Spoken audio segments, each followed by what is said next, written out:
trying to draw the point here is, this is happening in Shillong City. Can you visualize, can you imagine what is the state of our health sector in the rural areas? They say that perhaps there's a lack of funds. 900 crores spent during the COVID. I doubt there's a lack of funding. Perhaps there's certain other reasons. They say that health is wealth.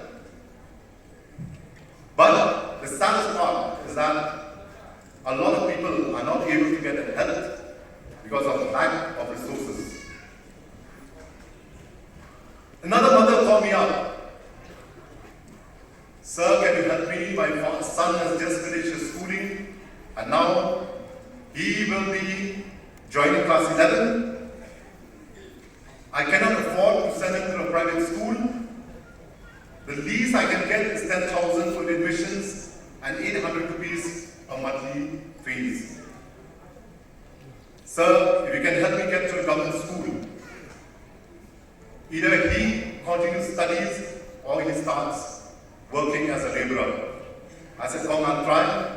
I did try and was able to manage for a seat in the government school where she had to pay 2,000 rupees, an annual fee and 1,800 rupees as a monthly, yearly, the whole year.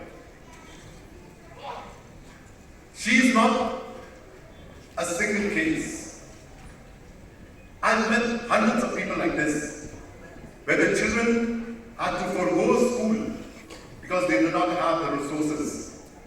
Because in our state, most of the schools, you see here in Shillong, they're all private schools, or they are being run by some religious institution. Though religious institutions try to limit their fees, but there are certain limits that can do so. But still then, it is still unaffordable to many people. I've traveled the length and breadth of Meghalaya. I've walked 12 hours. I've visited, I've seen the schools. The pathetic condition that the schools are in the rural areas. How do you expect a school-going child to enjoy going to school when the first thing he has to do is to clean up the dung inside the classroom? Just a few days back, I saw a clipping on the news of a school in Garo Hills where the children were literally sitting on puddles of water. There was no roof, but still that school continued. I felt sorry for the small children. Imagine if this school had proper classrooms, surroundings. This school can have produced toppers. But sorry to say that no one is interested. We are only interested in statistics. I've seen the pathetic condition of the schools 20 years back, and I'm still staring at the same pathetic condition. Recently, I was invited to a school to address the students here in Shillong, and this school was meant for economically weaker sections. The dedicated teachers, they were able to, from various sources, they were able to build up a school.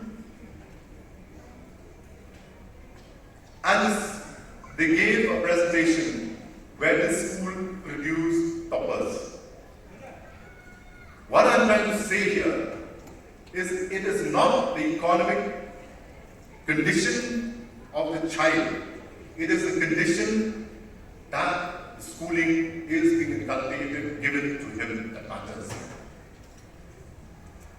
I have no problem for big institutions coming to Shillong City, but our policy makers shall understand that education starts from the LP level. Education statistics is not measured by the number of IITs and IIMs that we have. It is measured with basic education. And as per the official index, sad to say, our education is at the bottom of all the states. And at the same time, we crave for IAS and IPS officers. Are we living in a make-believe world?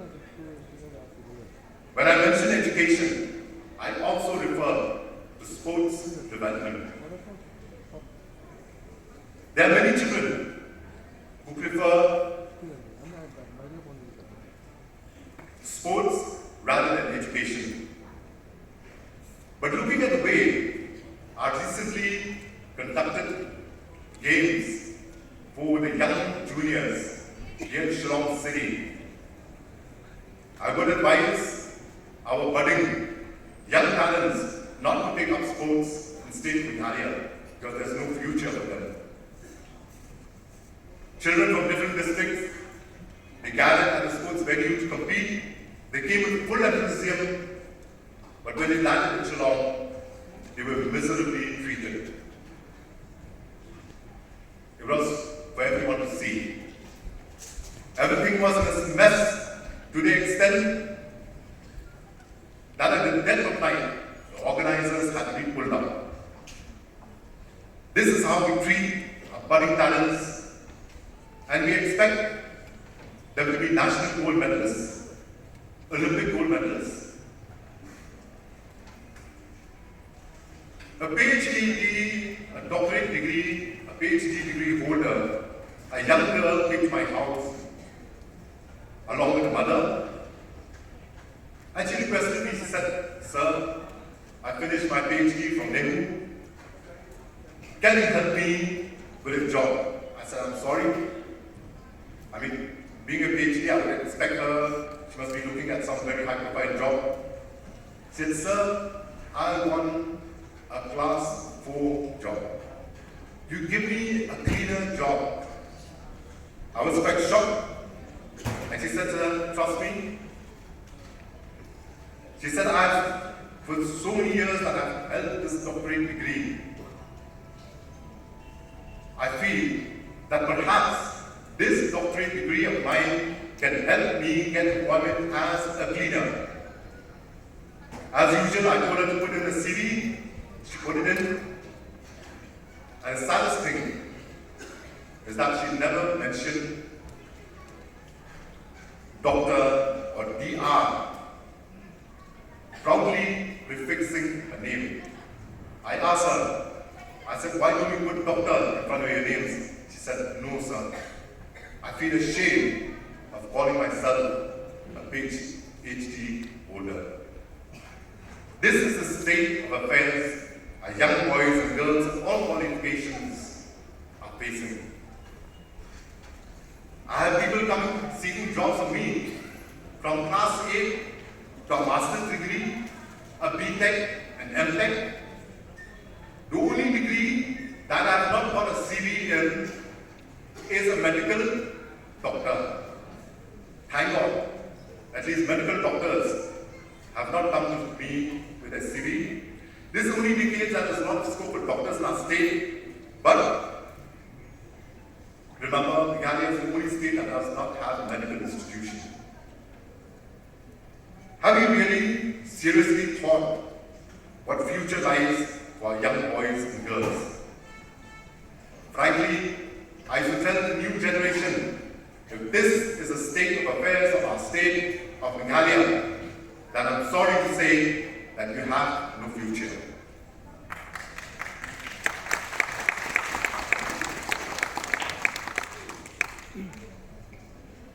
We are having a high unemployment rate is because we are not a developing state. Our young boys and girls are not looking for a government job. They're looking jobs in the private sector.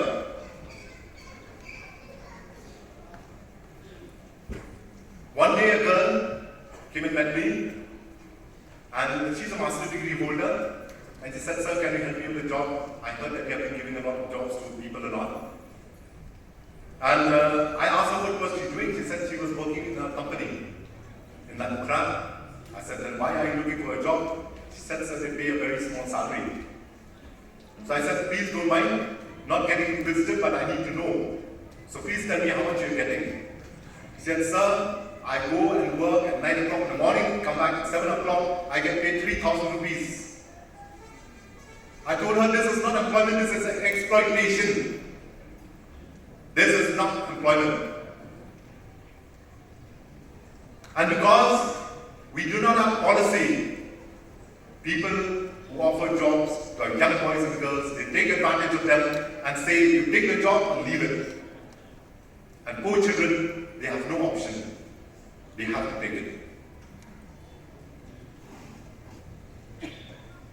Our state is facing a brain drain, as there are many who can make our state something better, who can make a difference in our state. Well-read, intellects, but they feel that there is no future in the state of Meghalaya. Why stay on? It's better we move away from the state and leave to some other better places where we can hone our skills and where we can showcase what we can do.